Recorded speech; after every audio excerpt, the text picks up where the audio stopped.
오늘 설교의 제목은 우리가 이방 나라의 소선지서에 대해서 말씀을 나누도록 하겠습니다.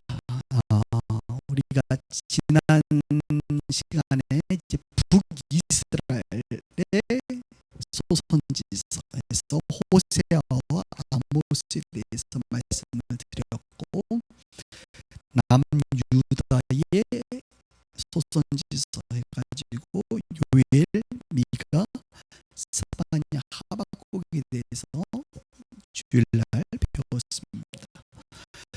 오늘은 이방 나라의 소선지서에서 오바댜, 요나,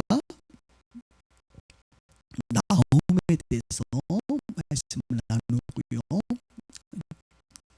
돌아오는 주일은 포로 귀한 내 소선지서 해가지고 학개서가랴 말라기에 대해서 말씀을 나누도록 하겠습니다. 이방 나라 가운데 말씀하신 하나님의 그 메시지, 오바댜, 요나, 나홈이 있는데요. 오늘은 이 세 성경을 짧게 보면서 우리가 주제가 되는 메시지를 여러분들과 좀 나누도록 하겠습니다. 먼저 오바댜입니다. 오바댜 1장 1절에서 4절 말씀입니다. 여러분 가지고 있는 성경, 구약 성경 1285페이지 성경 다 있으시죠? 아니면 핸드폰에 앱이라도 있을 것입니다. 오바댜 1장 1절에서 4절의 말씀을 제가 한 절, 여러분이 한 절 교독합니다. 1285페이지 오바댜 1장 1절에서 4절, 제가 먼저 읽습니다. 오바댜의 묵시라. 주 여호와께서 에돔에 대하여 이와 같이 말씀하시느니라.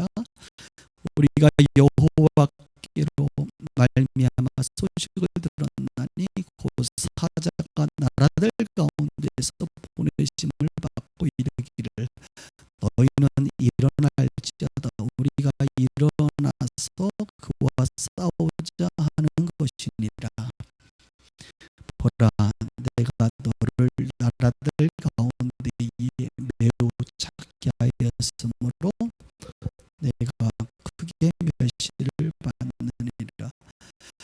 너의 마음이 교만이 너를 속였도다. 바위 틈에 거주하며 높은 곳에 사는 자여, 내 마음에 이르기를 누가 능히 나를 땅에 끌어내리겠느냐 하니, 내가 독수리처럼 높이 노르며 별 사이에 깃들을지라도 내가 거기에서 너를 끌어내리리라. 여호와의 말씀이니라. 아멘. 예, 오바댜는 1장 1절에서 4절 말씀을 읽었습니다. 하나님께서는요, 하나님의 백성인 북이스라엘과 남유다뿐만 아니라 이방의 나라들을 향해서도 선지자들을 통해서 말씀을 하십니다. 결론적으로 우리가 또 말씀을 한번 얘기하겠지만, 왜 하나님께서는 이방 나라들까지 신경을 쓰느냐? 다른 말로 내 자식 신경 쓰면 되지 왜 남의 자식까지 이래라 저래라 하느냐라고 얘기할 수 있습니다. 그러나 하나님은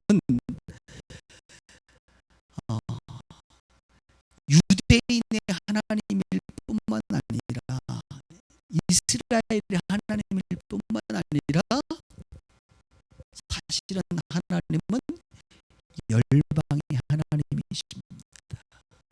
온 우주의 하나님이십니다. 아들이 모두 하나님을 버렸기 때문에 하나님께서 아브라함을 통하여 한 민족, 한 국가를 축복하심으로 그들을 돌아오게 하시는 하나님의 전략이 있었지요.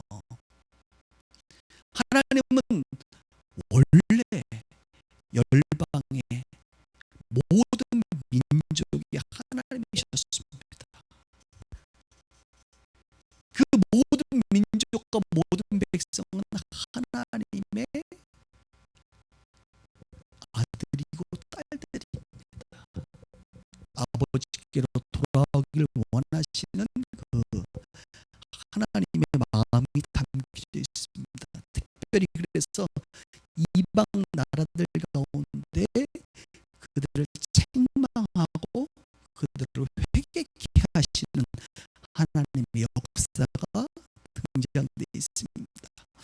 특별히 오바댜에 보면 1절에 보면 오바댜의 묵시라 그러면서 주 여호와께서 에돔에 대하여 지금 오바댜를 통하여 하나님께서 어느 민족에 대해서 말씀하고 있느냐면 에돔에 대해서 말씀하고 있습니다.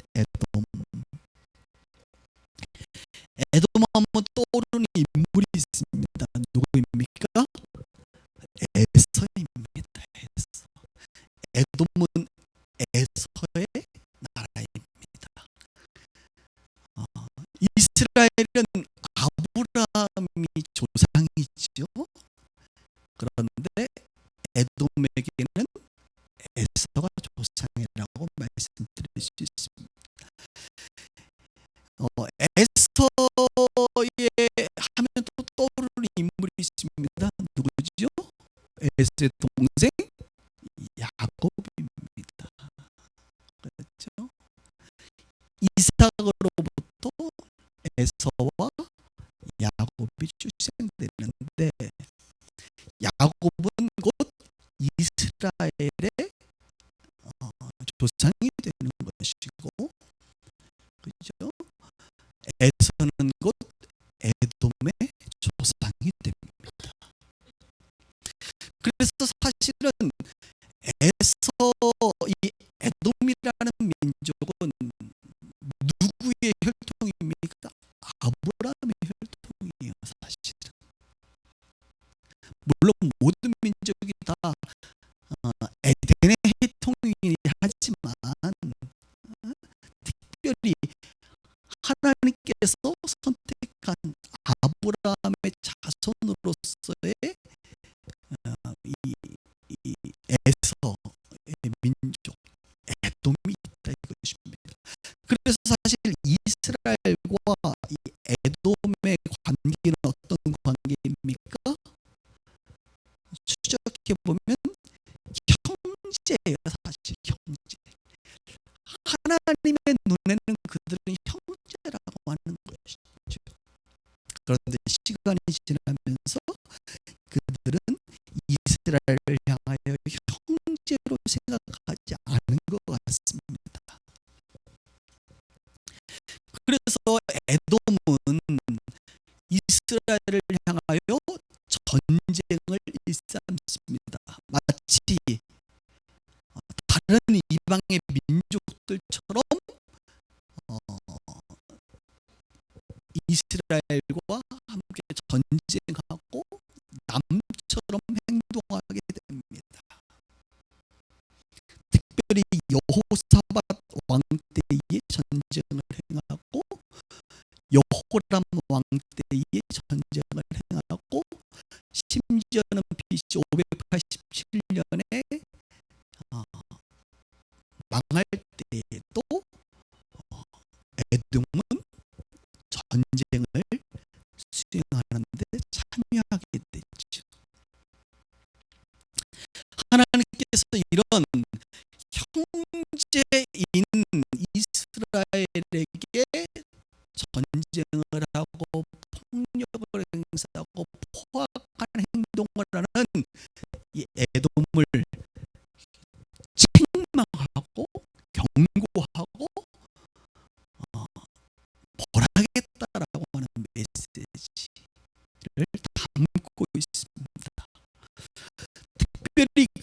그들을 책망하시는 이유는 그들이 마음이 교만해졌기 때문입니다.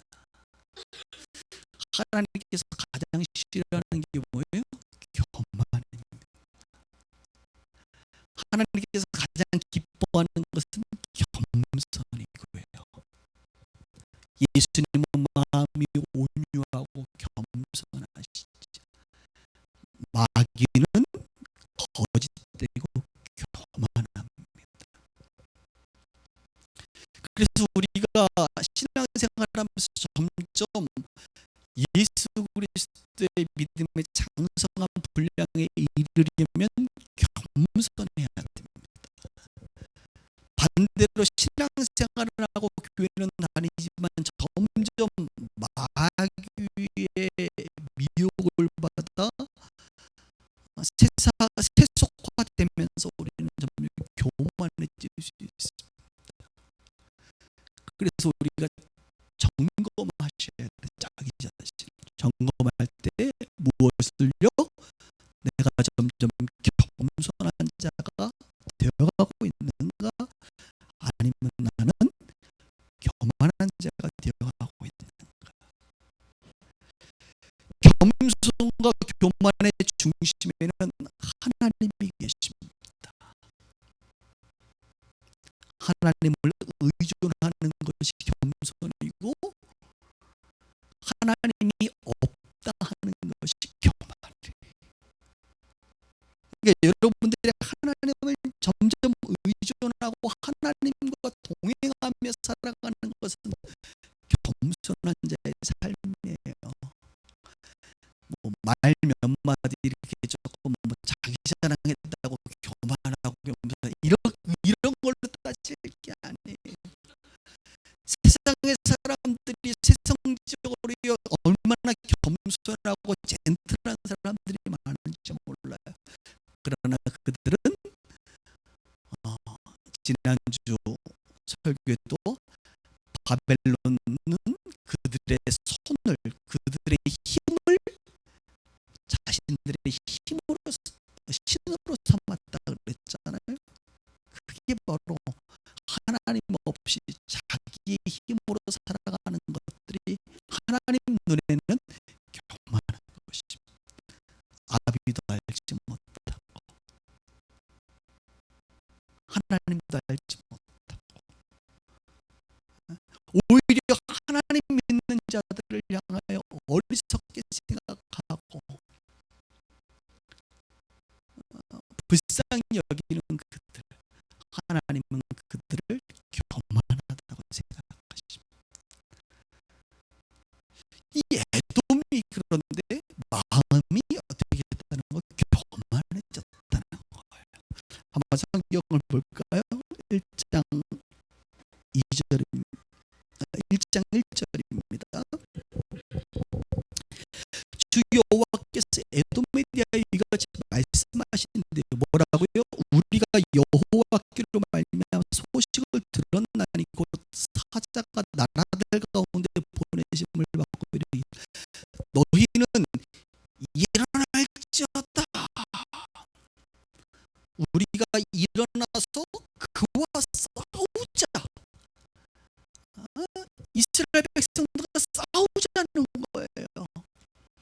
보라, 내가 너를 나라들 가운데 매우 작게 하였으므로 내가 크게 멸시를 받느니라. 너의 마음의 교만이 너를 속였도다. 그들은 바위 틈에 거주하며 높은 산에 사는 자들입니다, 여러분.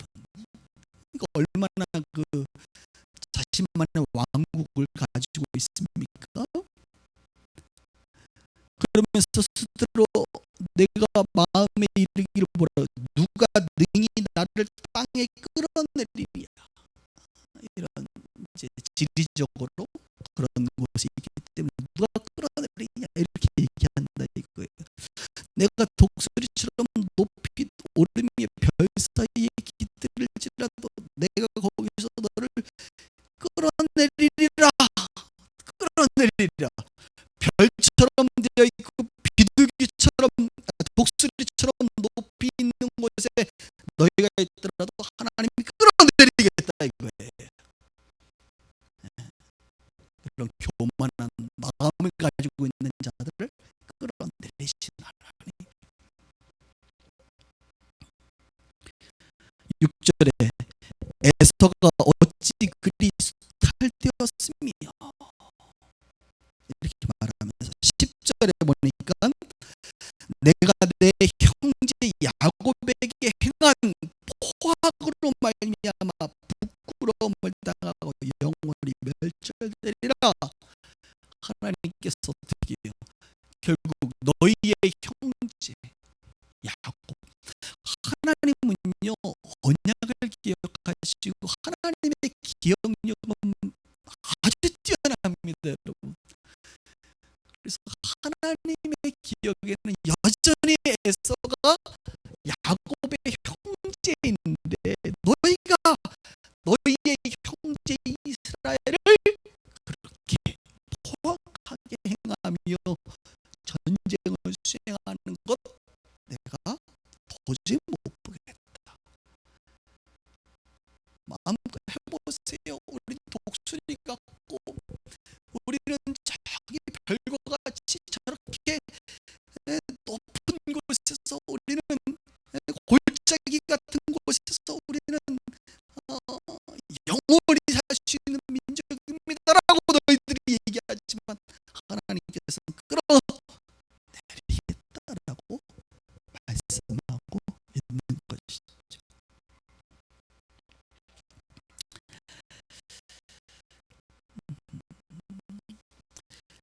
이런 오바댜의 말씀을 보면서 우리 개인적으로 적용할 것이 있습니다.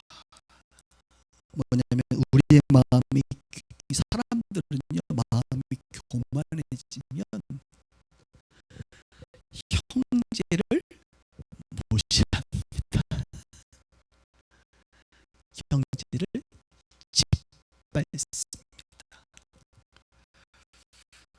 가끔 명절에 여러분들이 가족들을, 친인척들을 만나게 되면 이런 것들을 경험하게 되죠.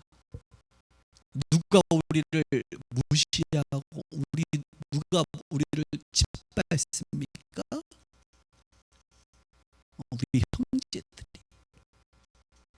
그런데 그 형제들은 대부분 어떤 사람들이에요?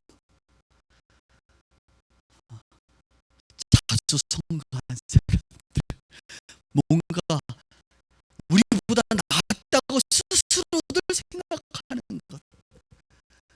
너희는 너희 힘으로 이 세상을 살지 못해서 뭔가 신을 의지하는 것 같고 그렇게 치질하게 사는 것 같다. 나는 아니라 이거, 나는 성공했다 이거. 그게 뭐예요? 교만한 거예요. 교만한. 이렇게 교만한 자들이 종종 그들의 형제를 무시하고 짓밟아버립니다. 세상에서도 우리 단일 민족 아닙니까? 우리 국가에도 보면 백성들 다 생긴 비슷비슷해요. 일본 사람, 중국 사람하고 달라. 우리는 생긴 게 딱 보면 그냥 파괴된단 말이야. 코리안이구나 이렇게 느껴진단 말이야. 다 우리의 형제들이죠. 그런데 그들 중에 마음이 교만한 자들은 포악을 행한다. 폭력을 일삼는다는 것입니다. 짓밟아버리고 전쟁과도 같은 것들을 일삼는 자들, 그런 자들이 있다는 것이죠. 성경은 우리 가운데 뭐라고 얘기합니까? 예수님은 형제를 내 몸과 같이 사랑하라라고 말씀하고 있죠.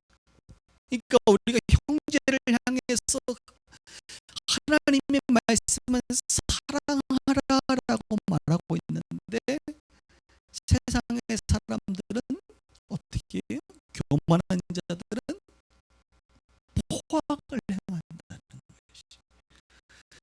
여러분들이 그것을 아셔야 돼요. 다 사랑했으면 좋겠다 이렇게 순진하게 생각하시면 안 됩니다. 우리는 사랑하며 살아야 돼, 내 몸처럼. 그러나 세상의 사람들은 어떻게 산다고요? 사랑하지 않습니다. 그들의 힘으로 우리를 짓밟아버리고 어떻게든 높은 곳에 올라가서 교만, 하늘을 찌르는 교만함이 그들 가운데 있습니다. 바벨탑을 쌓는 것 같은. 그래서 그런 세상의 원리, 마귀에게 붙잡힌 자들의 삶이 그렇다는 것을 어떻게 돼? 현실을 인정하고 받아들이고 그들을 위해서 기도하고 그런 일들이 있을 때 순진한 우리가 짓밟히면 되겠어요? 안 되겠어요? 안 되는 거예요. 안 되는 거예요. 마치 악한 마귀가 사자같이 우리를 물어뜯으려고 달려와도 우리가 정신을 바짝 차려야 돼요. 우리 그리스도인들이 너무 순진할 때가 있어요. 이스라엘이 너무 순진했어. 이렇게 에돔이 전쟁을 수행하고 그들에게 포악을 행할 때 하나님을 의존해서 하나님의 능력으로 그들을 막아내야 되고 이겨내야 되는데 그렇지 못했어. 그래서 하나님의 국가가 어떻게 멸망하는데 에돔이 일조하게 되죠. 우리 그리스도인들이 넘어지고 자빠지고 절망하고 망하게 되는데 그들은 우리를 짓밟는단 말이지. 그럴 때 우리는 어떻게 해야 돼요? 지혜롭게 세상은 그런 것이구나, 죄로 물든 자들, 교만한 자들의 삶이 그런 것이구나라는 것을 미리 알아서 그런 것들을 대처해야 되는 것, 이것이 저와 여러분들의 삶일 줄 믿습니다. 너무 상처받지 마세요. 원래 죄로 인해서 타락하고 교만해서 그렇게 행하는 거예요. 그렇게 말하는 거예요. 교회 안에서도 여러분 너무 그런 거에 상처받지 마세요. 교회 안에서 교회는 다니지만 교만한 자들을 그렇게 말하는 거예요. 그렇게 행하는 거예요. 거기에 너무 상처받지 마세요. 안타까울 뿐이에요. 저는 상처를 잘 안 받습니다. 안타까울 뿐입니다. 나는 뭐 그렇게 저는 하나님이 주신 은혜가 있어서 별로 사람들의 별로 이렇게 뭐 말이라든지 행동이라든지 눈빛에 별로 신경을 별로 안 써요. 저는 그게 제가 깨달은 진리, 하나님을 바라보라. 그리고 그런 구조를 저는 만들어요. 그렇게 뭐 신경 별로 안 쓰도록 구조를 만듭니다. 미리미리 예방하는 것이고 하나님만 의존하는 거예요. 사람들은 언제든지 그럴 수 있다. 제가 얘기했잖아. 베드로 보세요. 언제든지 그 예수님 배반하고 배신할 수 있어요. 사람은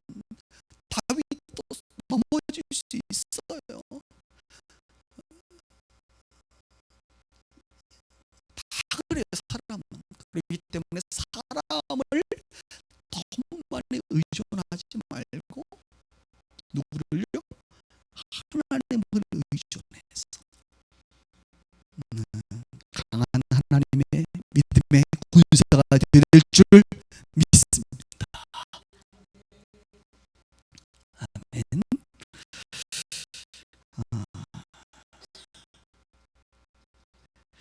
그리고 또 하나 우리가 주목해야 될 것은 교만한 저들을 그럼 어찌해야 됩니까? 여러분이 그렇게 뭐라 하시려고 하지 마세요. 하나님께 올려드리세요. 그리고 그 원수를 사랑하고 축복하세요. 긍휼히 여기시고 불쌍히 여기시고. 오늘도 어떤 분과 제가 식사를 하면서 대화를 나누는데 예수 안 믿는 이제 불교인 어떤 분의 이야기를 막 하더라고요. 마치 세상을 다 초월한 것, 자기가 모든 진리를 깨닫는 것처럼 얘기해. 그래서 내가 아이고 참 그런 얘기 들으면 우리는 얼마나 웃기지도 않은지 몰라. 사실 그렇지 않거든요. 그런 사람 없어요, 여러분. 근데 얘기를 하다 보니까 자기의 과거의 상처 하나도 해결하지 못해가지고 허우적거리는 모습을 보게 되는 거예요. 여러분, 세상을 초월하는 진리를 깨닫고 살아가는 사람이 자기의 과거의 상처 하나도 해결하지 못해서 그것 때문에 고민하고 있다는 게 말이 됩니까?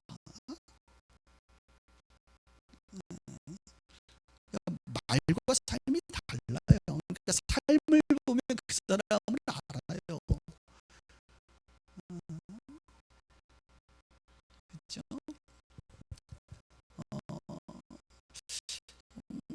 그러니까 여러분 마치 교회를 오랜 시간 다녀도 본인이 뭔가를 많이 알고 진리를 알고 깨닫는 것 같지만 그의 삶을 보면 정답이 있습니다. 수준을 압니다. 그래서 우리가 늘 겸손해야 돼. 우리 삶을 자꾸 돌아봐야 돼. 아멘. 그리고 형제를 향해서 우리가 그렇게 분노할 필요는 없어요.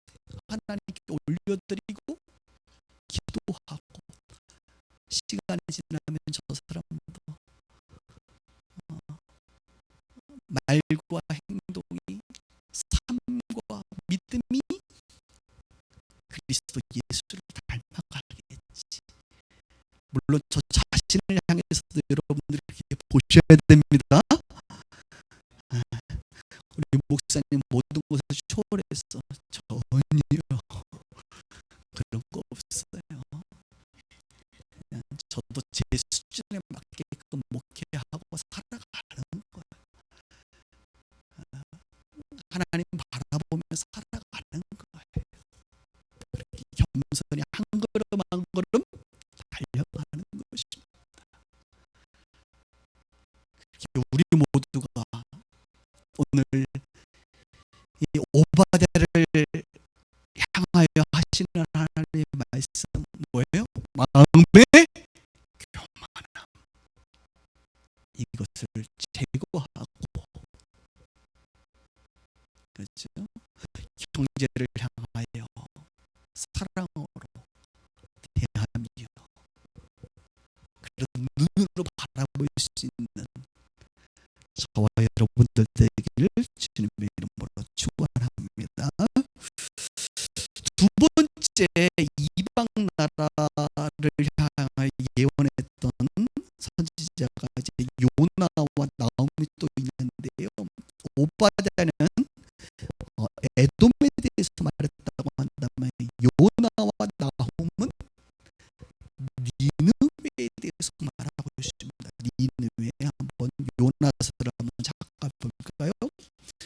바로 뒤죠.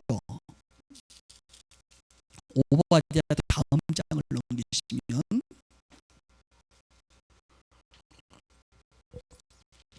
요나서 1장 1절에서 3절을 제가 빠른 속도로 읽겠습니다.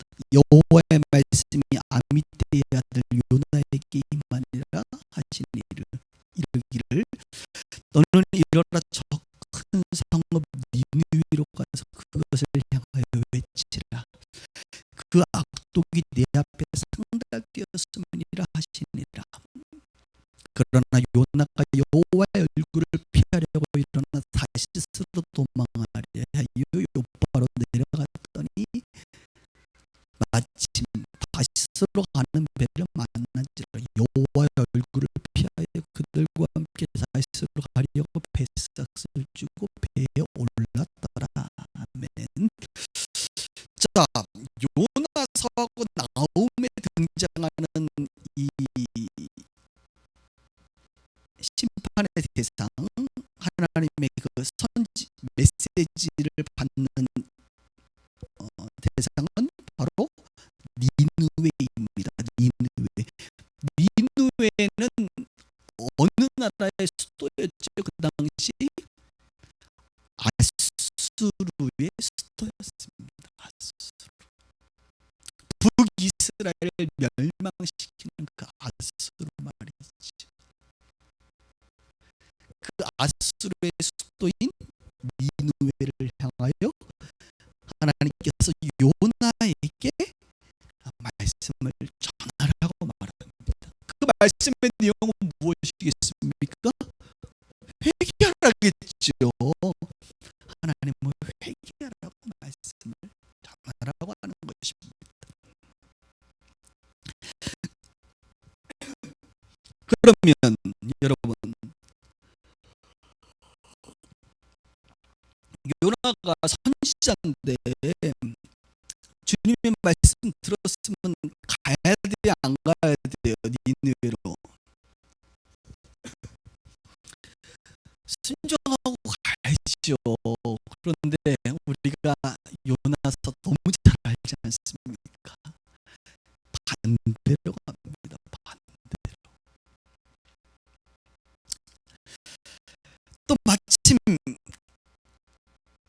그래서 이제 다시스로 도망가려고 요바에 내려갔는데 또 다시스로 가는 배를 또 만나.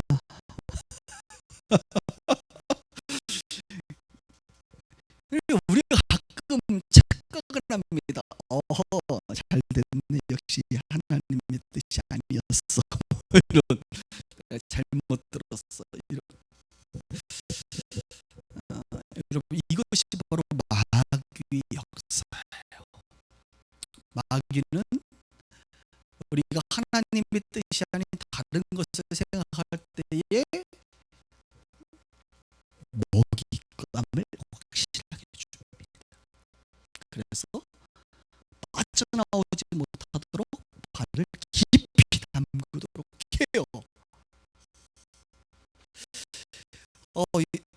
요나에서 가장 많이 반복되는 단어가 두 단어가 있는데, 첫 번째는 요나에 해당되는 말을 한번 볼까요? 여기 보니까 3절 보세요. 그러나 요나가 누구의 얼굴을 피하려고? 여호와의 얼굴을 피하려고 다시 도망하였다가 또 마지막 보면 여호와의 얼굴을 피하여 이렇게 나오죠. 10절에 또 보세요. 1장 자기가 여호와의 얼굴을 피함인 줄을 알았다 이거예요. 그러니까 지금 요나는 여호와의 얼굴을 피하는 거예요.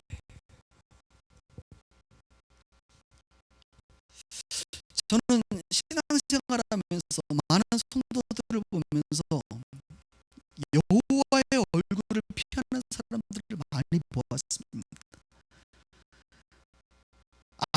자기는 하나님께서 나에게 원하는 게 뭔지 아는데 그럼 어떻게 해야 돼요? 하나님께 돌아가야 되잖아요.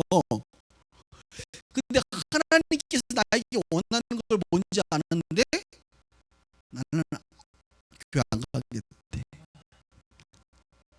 나는 그렇게 안 하겠대. 이게 다 뭡니까? 여호와의 얼굴을 피하는 것입니다.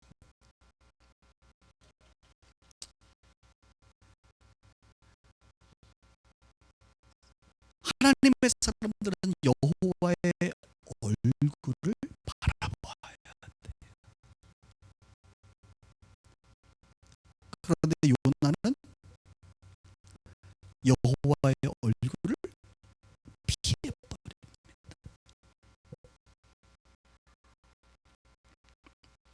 그런 성도들을 바라볼 때에 마음이 너무 아파요. 어떻게 말을 해줄 수가 없어요. 본인이 안 되는데 뭘 내가 얘기하는 거 그러면 안 돼 이렇게 얘기하는데 안 돼. 목사님 다 알아요. 그럼 왜 오늘 나를 만난 거지? 그 안다는 걸 나한테 알려주려고. 그러면 제가 더 이상 할 말이 없어요. 그래요? 기도하겠습니다. 그런가 하는 거예요. 그렇죠. 때로는 제가 선지자가 되어 찾아가서 주님의 뜻을 마음을 나누고 싶은데 다 안 돼. 그런데 안다라고 얘기하는 사람들이요 모르는 게 많습니다. 일부만 아는 거예요. 근데 때로는 그렇게 얘기해버리면 더 이상 말을 못해서 그냥 더 말을 해주지 못하고 본인이 알고 있는 30%만 가지고 또 살아가는 경우가 많습니다. 그렇게 요나는 여호와의 얼굴을 피하는데요. 여러분 보세요. 성경을 또 볼까요?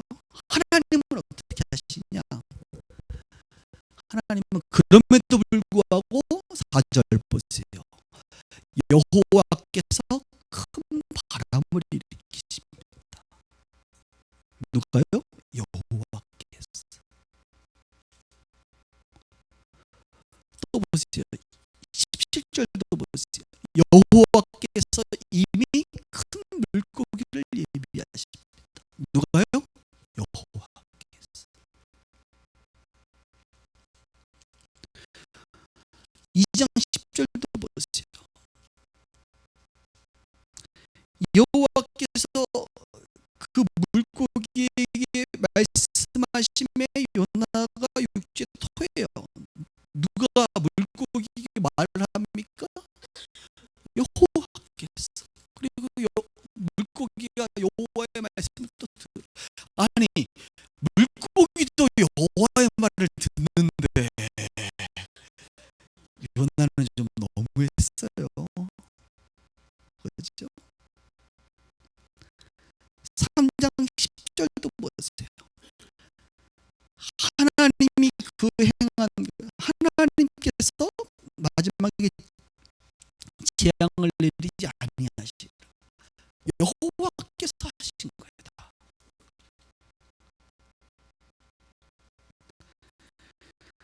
4장 6절도 보세요. 하나님 여호와께서 박농포를 예비하세요. 7절도 보세요. 하나님이 벌레를 예비하세요.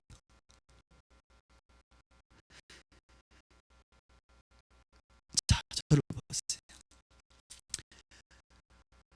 요나는 여호와의 얼굴을 피하여 여호와의 낯을 피하여 여호와의 낯을 피하는데 하나님께서는 어떻게 피하는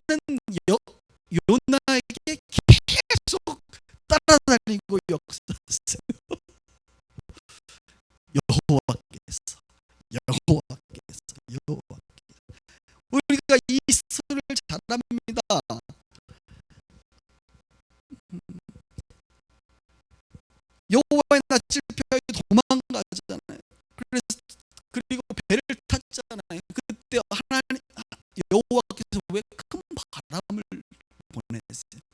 큰 바람 보니까 사람들이 이제 죽게 생겼으니까 이거 어떻게 된 거냐 해서 비비 뽑았더니 요나가 뽑혔어요. 그래서 요나가 얘기합니다. 내가 여호와의 낯을 피해서 지금 이런 모양이 된 거다.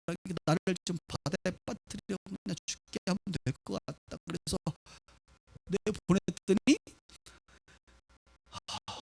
죽어야 되는데 안 죽고 어떻게 여호와께서 물고기를, 고래인지 상어인지 뭔지 모르겠는 고래라고 뭐 어느 분들 얘기하더라고. 그냥 고래라고 칩시다 우리가.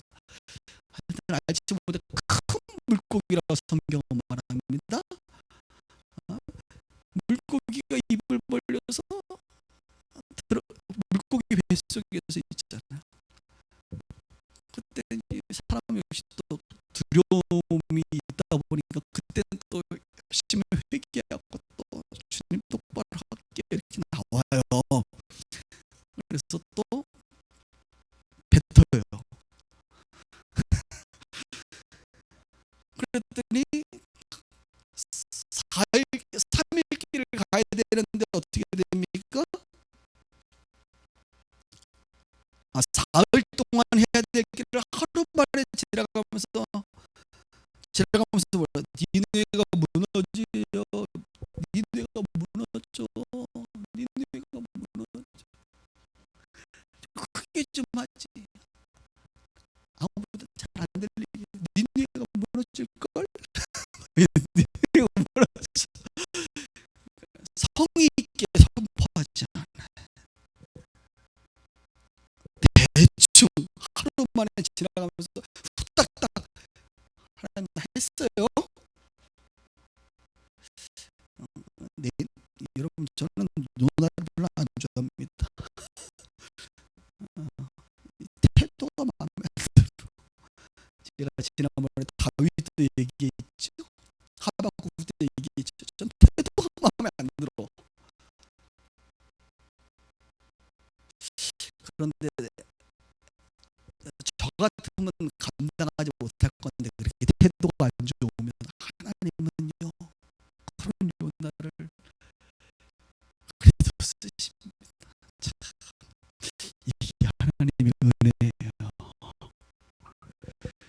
그러니까 저와 여러분들을 하나님의 눈에는 태도가 안 좋아도 부족해도 하나님이 쓰시더라고요. 그래서 요나가 얘기하고 나서 이제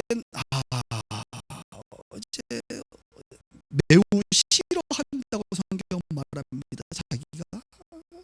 그래서 이제 보는 거야. 다 가서 저기 초막 찍고 저기 위에서 망하나 보자. 그늘 아래 쭉 있는데 하나님께서 박농쿨을 입에서 시원한 그늘이 되게 하십니다. 그래서 막 요나가 기뻐해. 왜? 하나님께서 그늘을 만들어줬으니까. 요즘같이 여러분 더울 때 이제 에어컨이 나오면 얼마나 좋아요. 그늘이 만들어져 얼마나 좋아요. 막 좋아요. 그런데 하나님이 조금 있다가 그 이튿날 새벽에 박농쿨을 벌레를 통해서 갉아먹게. 그러니까 갑자기 이제 햇볕이 막 들어오니까 어떻게 됩니까? 요나가 짜증을 냈죠. 화를 냈죠. 그러면서 뭐라고 하면 사는 것보다 죽는 것이 나으니.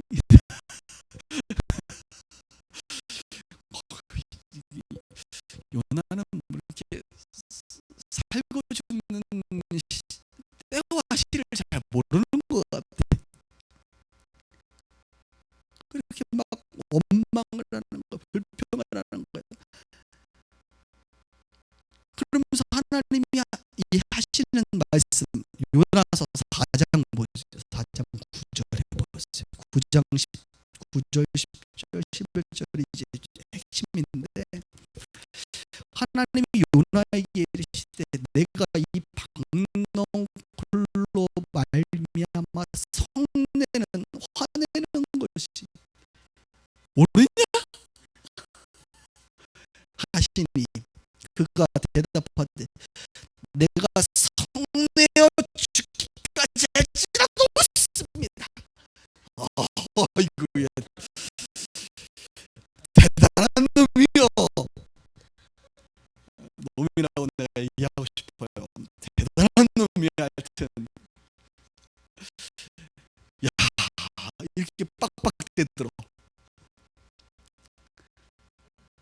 그래서 여호와께서 이르시되 뭐라고 해요?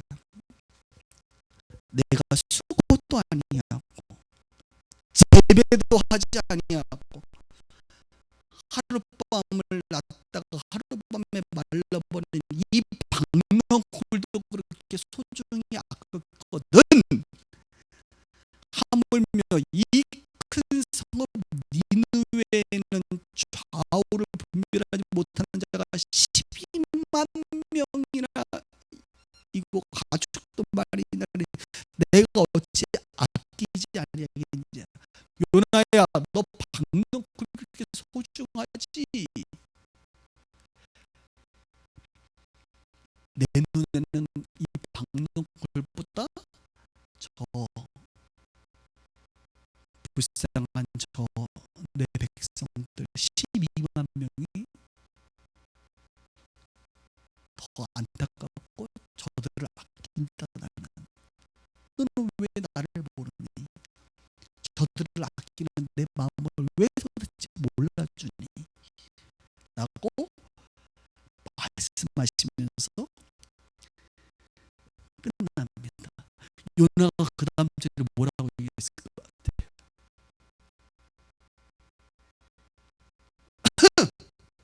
이러고 끝냈을지도 모르죠. 아니면 그런가요? 이렇게 깨달았을지도 모르고, 그거는 상상에 맡기겠습니다. 성경이 없는 것으로 저는 별로 이렇게 요나가 그럼에도 불구하고 끝까지 그냥 못 들은 척하고 몰라 이러고 끝났을지도 몰라.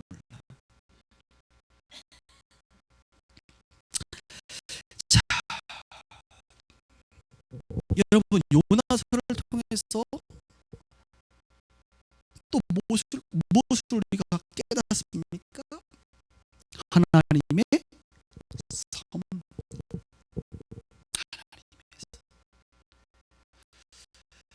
저와 여러분들의 개인의 삶이 말이죠. 내가 원하는 길로 갈지라도 하나님께서 어떻게 합니까? 저와 여러분들을 막대기로 쳐서 하나님의 뜻 가운데 가게 하시기 위한 하나님의 섭리가 있는 줄 여러분들이 믿으시길 바랍니다. 제가 최근에 이제 전도를 좀 해요. 제가 이제 수지 쪽은요, 이제 보니까 이게 큰 부흥을 하기에는 좀 쉽지 않은 구조. 글러서 내가 보니까 거기는 큰 부흥이 일어나기는 좀 힘들 것 같은 교회 구조인 것 같아요. 그것을 제가 인정합니다. 한국 교회 구조 안에서. 그럼에도 불구하고 수지 교회를 이렇게 내가 힘이 닿는 한 평생 할 이유는 무엇이냐? 그곳에서는 이곳에서 하지 못하는 한 명 한 명을 전도하고 한 명 한 명을 1단계를 제가 직접 하기도 합니다. 다음 이번 주일날도 또 한 명이 와서 상담을 할 텐데, 그러니까 상처 있고 뭔가 인생에 큰 문제를 경험하신 분들이 와요. 여러분, 주님께로 돌아오는 경우는요, 주로 인생의 큰 문제를 만날 때 주님께로 돌아옵니다. 사람들은 하나님이 없이 살 수 있을 때, 힘으로 돈으로 내 체력으로 살 수 있을 때는, 내 경험으로 살 수 있을 때는 교회 안 다녀요, 예수 안 믿는 사람들은. 그러나 내 능력으로 하지 못하는 큰 위기를 만났을 때 마치 물고기 뱃속에 들어간 것 같이, 인생의 큰 위기를 만날 때 사람들은 순종하고 굴복합니다. 하나님께 나옵니다. 그래서 하나님께서 여러분들을 인도하시는 데 있어서 여러분들이 하나님의 낯을 피하여 멀리 멀리 가서 구원도 못 받고 영생도 못 받고 그냥 지옥불에 떨어질 것 같은 그런 인생이라고 한다면, 하나님이 여러분의 인생이 어떨 때 때로는 감당하지 못할 고난을 주시기도 한다.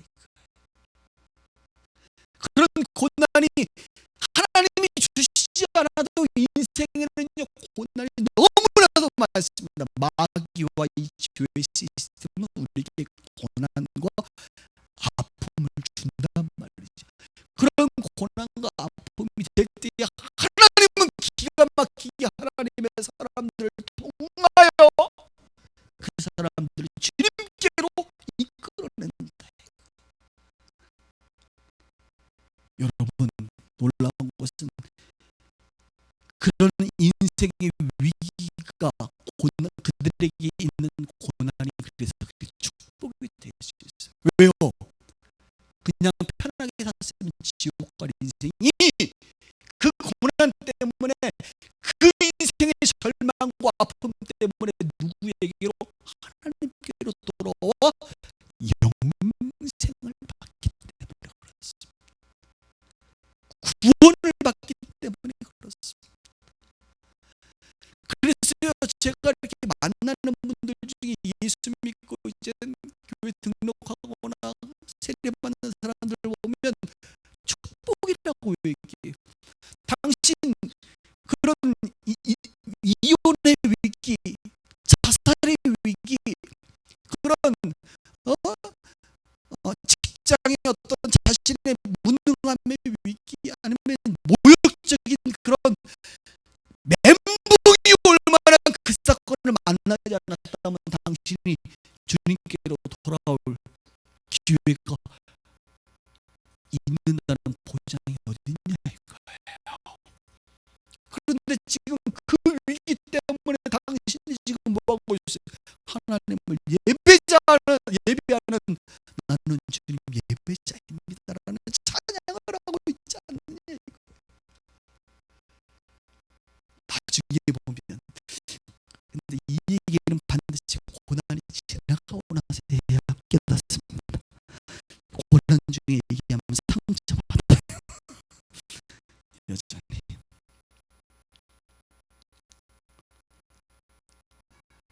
여러분들에게 지금 그 인생의 과거의 그 아픔과 눈물이 있었기 때문에 주님께로 돌아오신 분들이 있죠.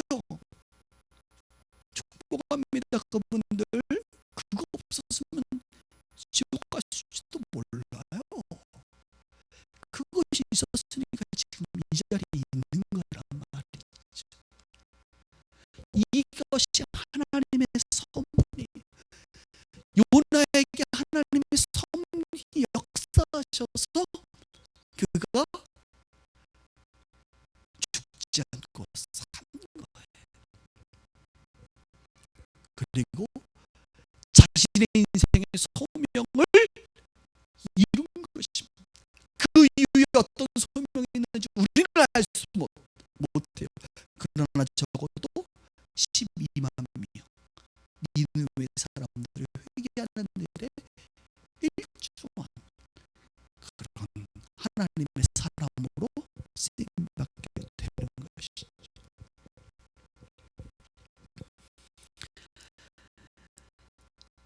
또 하나는 요나를 보면서 우리가 하나님을 보면서 그러니 우리가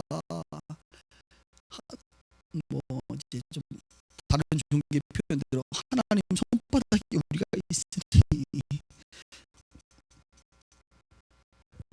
이왕 하나님 말씀하시면 순종해야겠구나.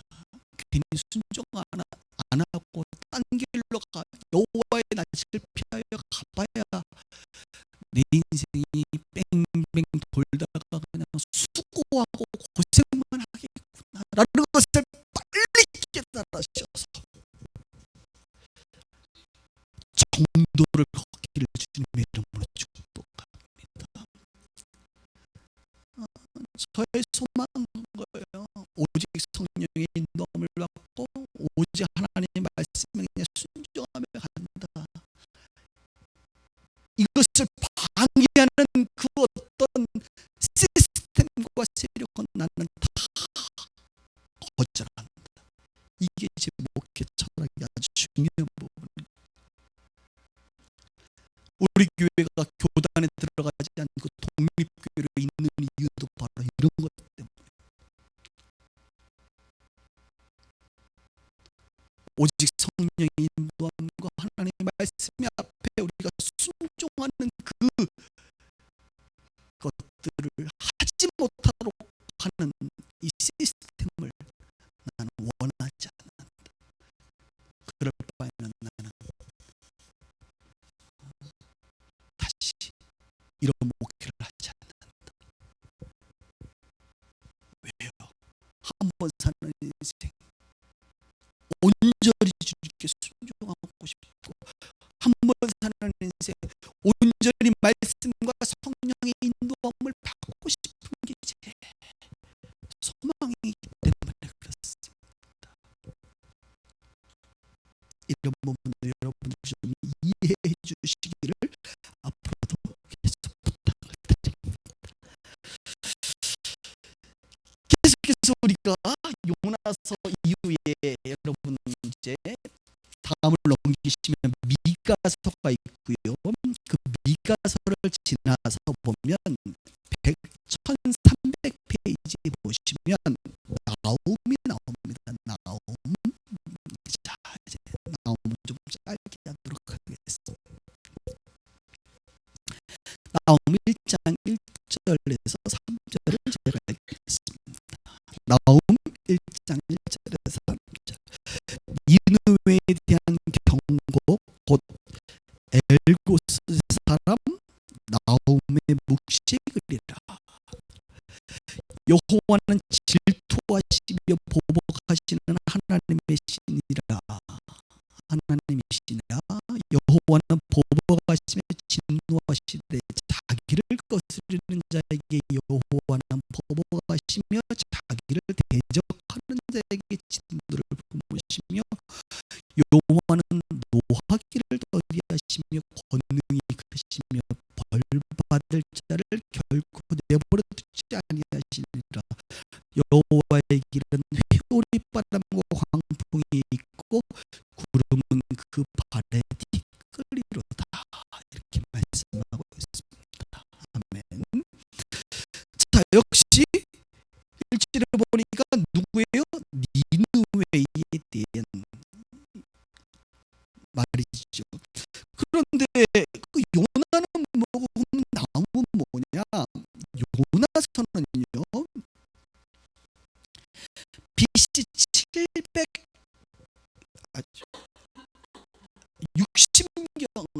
60년을 중심으로 좌우에 일어난 일입니다.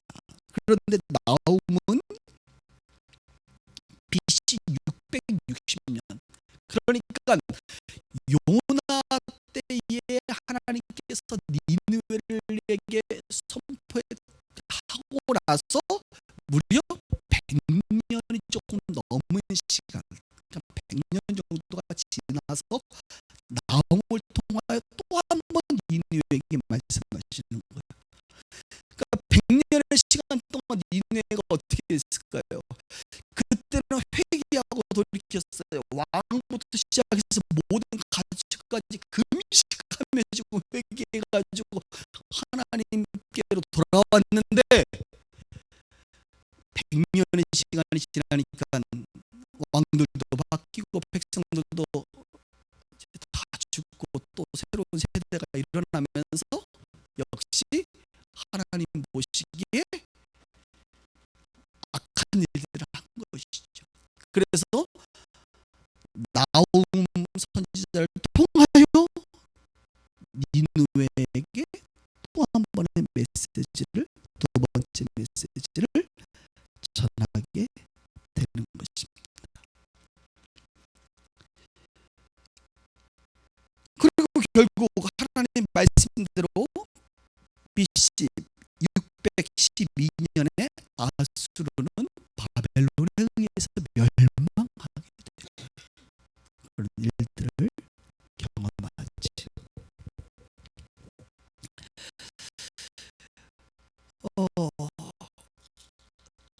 나홈에 보시면 여기 보면 하나님의 성품이 좀 나오는데 2절에 보니까 여호와는 질투하시며 보복하신다고 말씀하세요. 반대로 3절에 보면 여호와는 노하기를 더디하시며 권능이 크시다고 말씀하세요. 7절에 보면 여호와는 선하시다고 말씀하세요.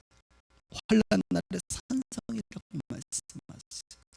그러니까 하나님의 성품 중에 우리가 하나님은 선하십니다. 노하기를 더디하십니다. 그렇죠? 자비로우시고 은혜로우시고 노하기를 더디하시고 이런 말을 많이 하잖아요, 우리가. 그런데 하나님은 그런 부분만 있는 게 아니에요. 이런 사랑의 속성만 있는 게 아니에요. 하나님에게는 공의로움의 속성이 있습니다. 바로 질투하시고 보복하시는 거예요. 보복의 날, 심판하시는 하나님이십니다. 그러니까 우리가 지금 현대 기독교는 하나님의 사랑만을 많이 강조해요. 좀 이해합니다. 주일날 교회 오시는 분들이 초신자들이 많고 믿음의 이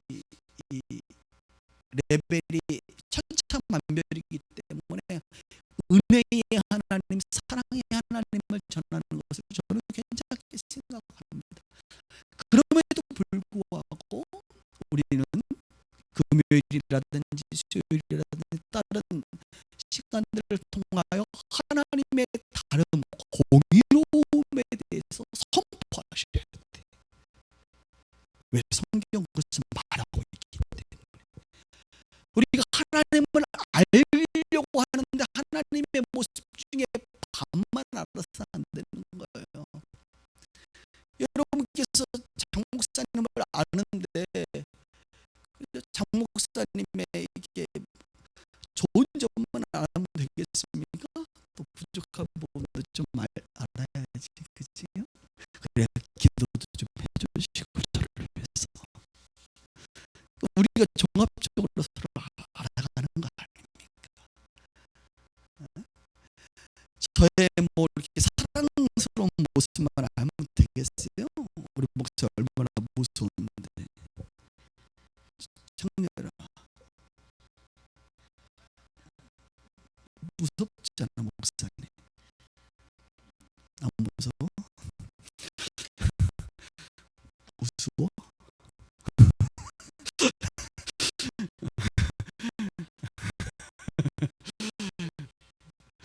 그러니까 이제 우리가 그 사람에 대해서도 우리 종합적으로 알듯이 하나님에 대해서도 말씀입니다. 하나님은 그러니까 구약의 하나님을 보면서 사람들은 왜 하나님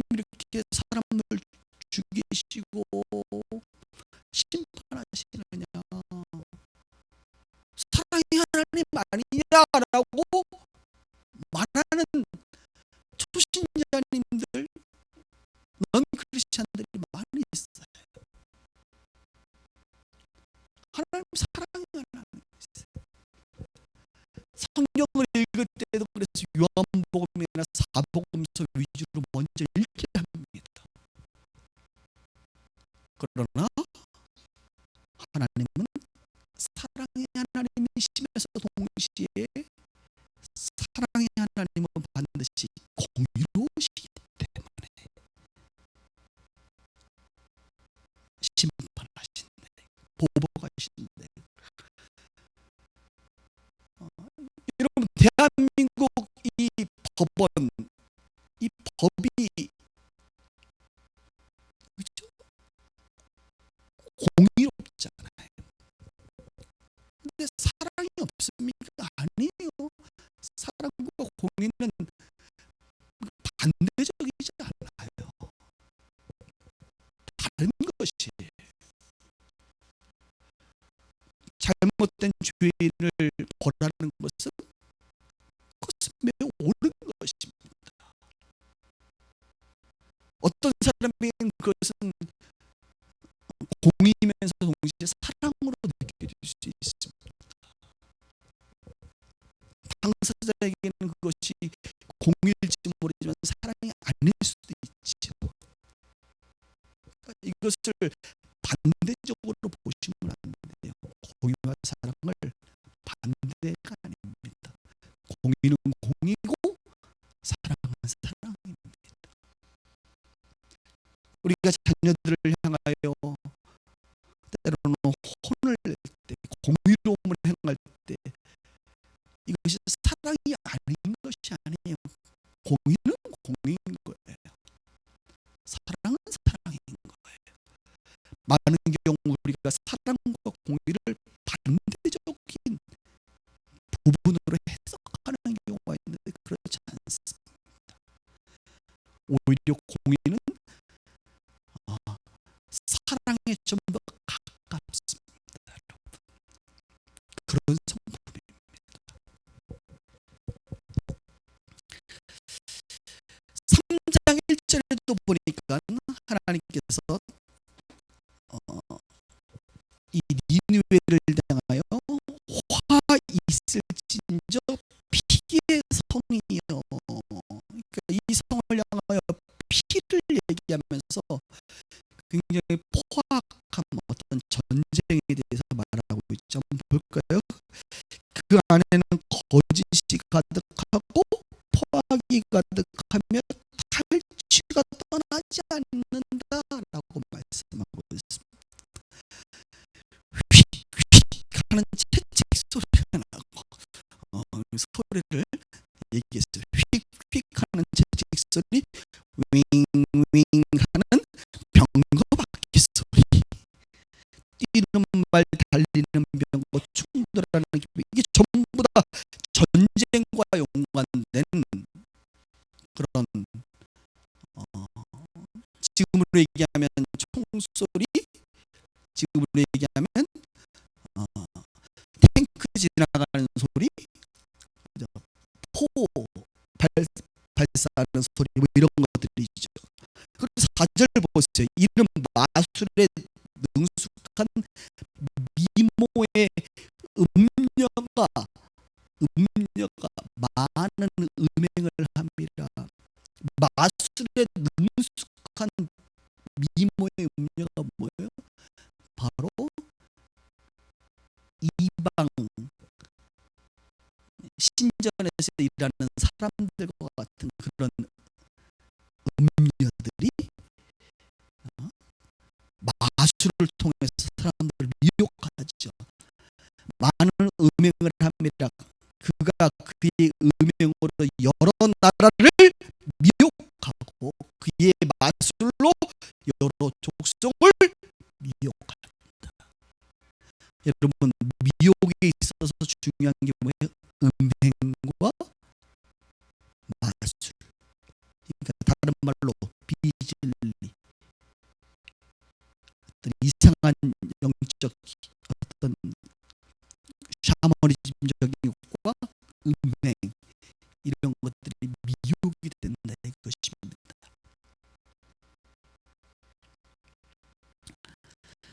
그래서 7절에 그때에 내가 너를 보는 자가 다 내게 도망하여 이르기를 니느웨가 황폐하였도다. 누가 그것을 위하여 애곡하며 내가 어디서 너를 위로할 자를 구하리요 하리라. 황폐되어진 그 니느웨, 그들의 죄악을 보면서 하나님께서는 뭐예요? 회개를 촉구하십니다. 왜 이렇게 하실까요? 그냥 내버려 두시지. 서론에서 얘기했던 것처럼 그 이유는 이들 또한 하나님의 긍휼을 입은, 아까 요나서를 통하여 말씀하시는 아끼시는 백성이라는 거예요. 아끼시는 백성. 박농쿨도 너가 아끼거든. 내가 이 니느웨 사람들을 안 아끼겠냐라고 말씀했잖아요. 요나에서. 나도 마찬가지. 이렇게 죄 가운데 빠져있는 너희들을 아끼기 때문에 어떻게 심판을 말하고 있고 채찍을 말하고 있고 돌이키라고 마음을 통하여 말씀하고 있는 하나님. 저는 이 나옴을 우리가 묵상하면서 우리 스스로에게 좀 던져볼 것은 마치 요나와 나옴을 연결해서 분명히 요나를 통해서 니느웨가 회개하고 돌아왔단 말입니다. 그런데 100년의 시간이 지나면서 다시 하나님을 떠나 이렇게 죄를 짓는 모습을 보면서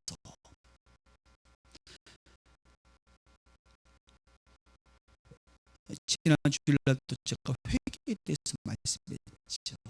회개. 2부에서의 회개는 시작이지만 삶의 변화가 완성이다. 회개의 이유, 요나서의 회개의 이유에 다시 한번 하나님을 섬길 기회가 주어졌음에도 불구하고 100년의 시간이 지나지 못하 이렇게 우상을 숭배하고 음녀를 사랑하고 그들에게 미혹받아 살아가고 있는 이 백성들,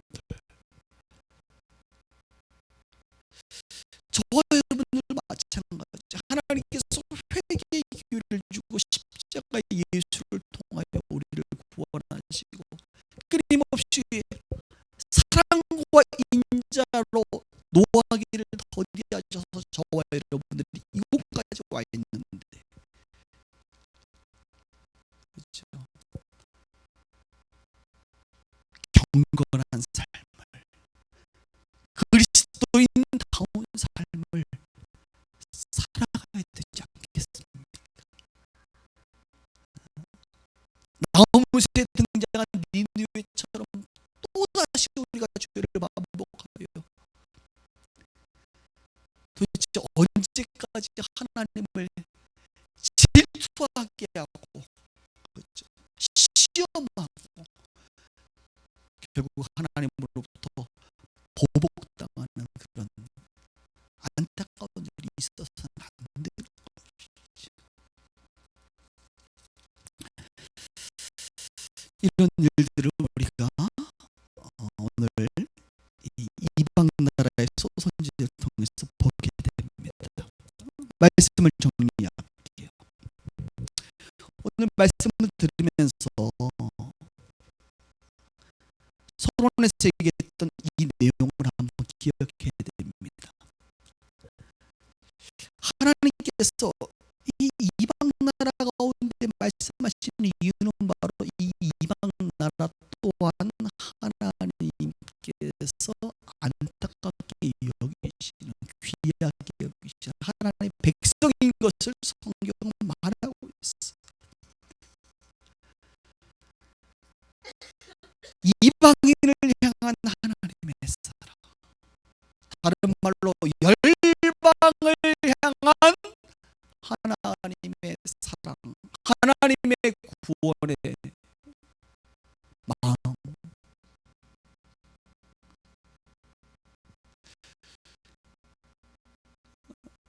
하나님 백성으로서의 하나님의 시각. 그렇다고 한다면 우리는 과연 이 시대에 이방 나라를 향하여 어떤 시각을 가져야 되는가? 이것이죠. 사도행전에 보면 분명히 여러분, 유대 교회에서 그리스도교가 나오면서 그 그리스도교는 어떤 모습이었습니까? 바로 고넬료의 집에 가서 베드로가 복음을 전하서 이방인들이 구원받는 놀라운 사건.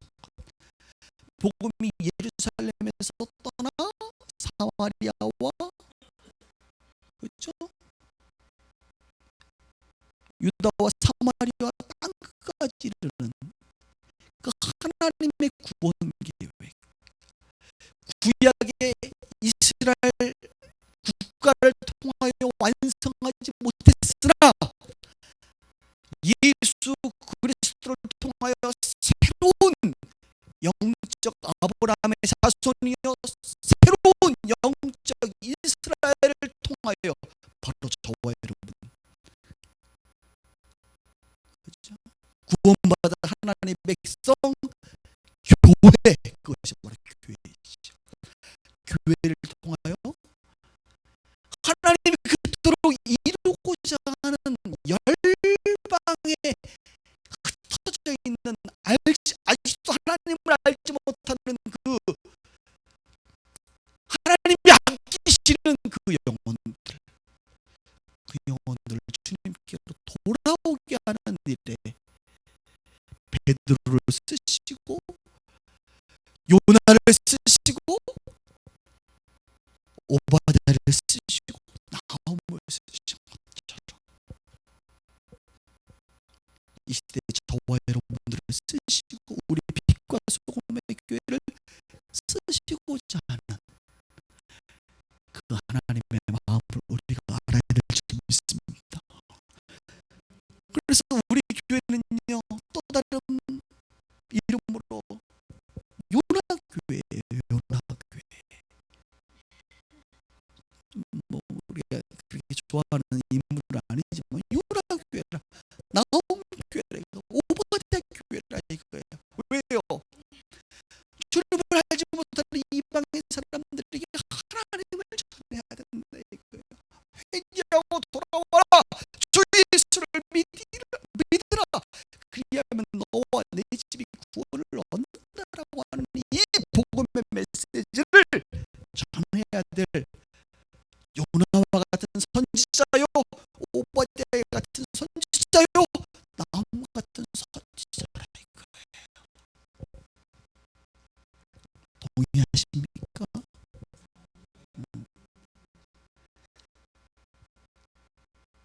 이제 우리가 갈매로 이전하게 됩니다.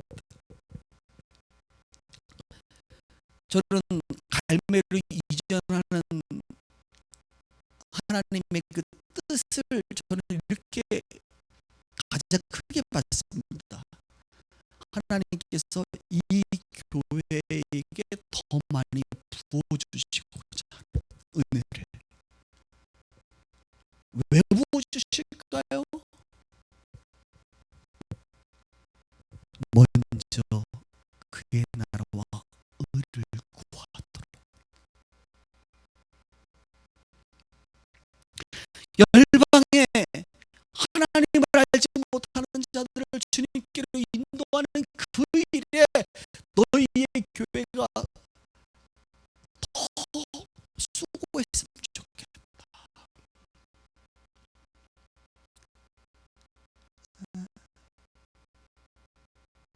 그래서 열매 맺는 곳에 더 하나님께서 부어주시는, 더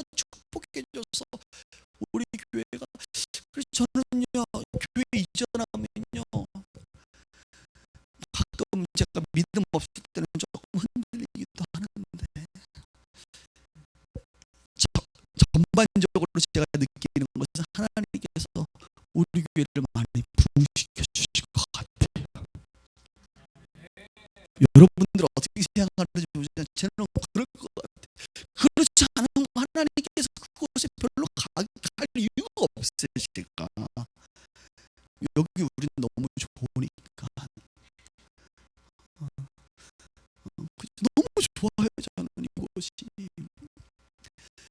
그곳에 갈 이유가 무엇일까. 물론 그곳에 있는 성도들도 우리가 섬겨야 되겠지만,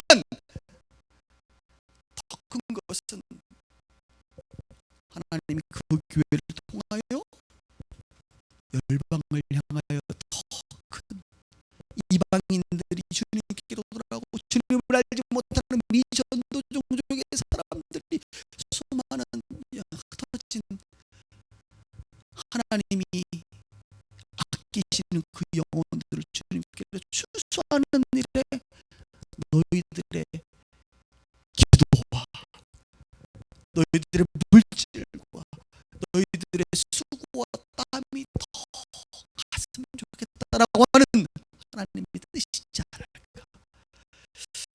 그래서 우리가 하나님의 뜻 가운데 있으면 하나님께서 우리 교회를 더 축복하실 것 같아요.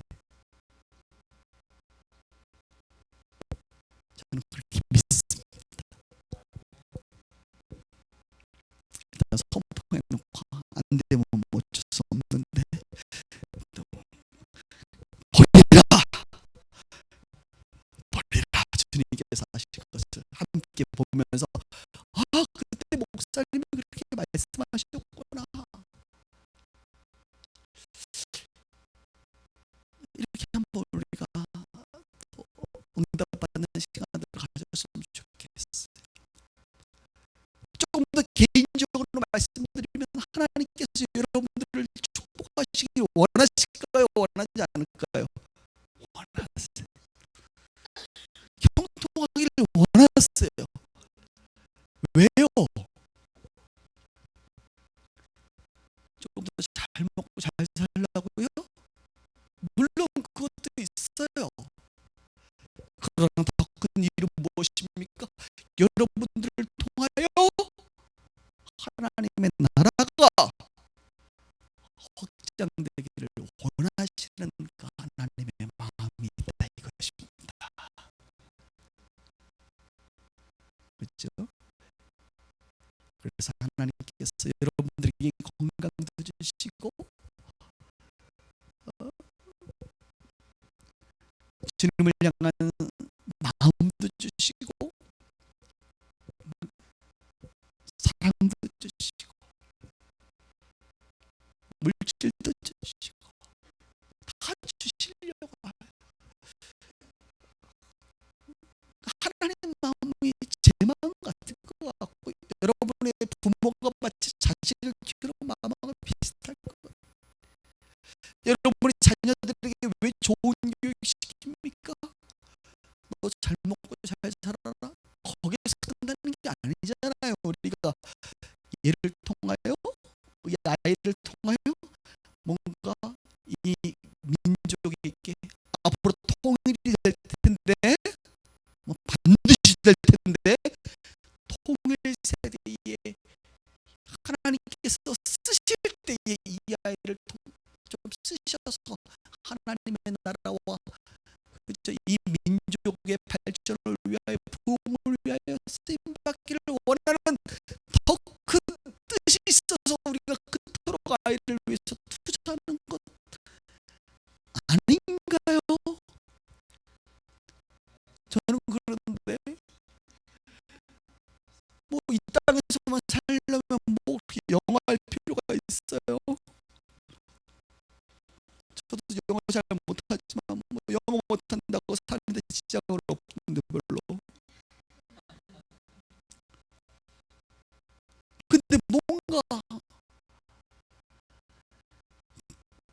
그 아이 한 명의 어떤 생존의 문제를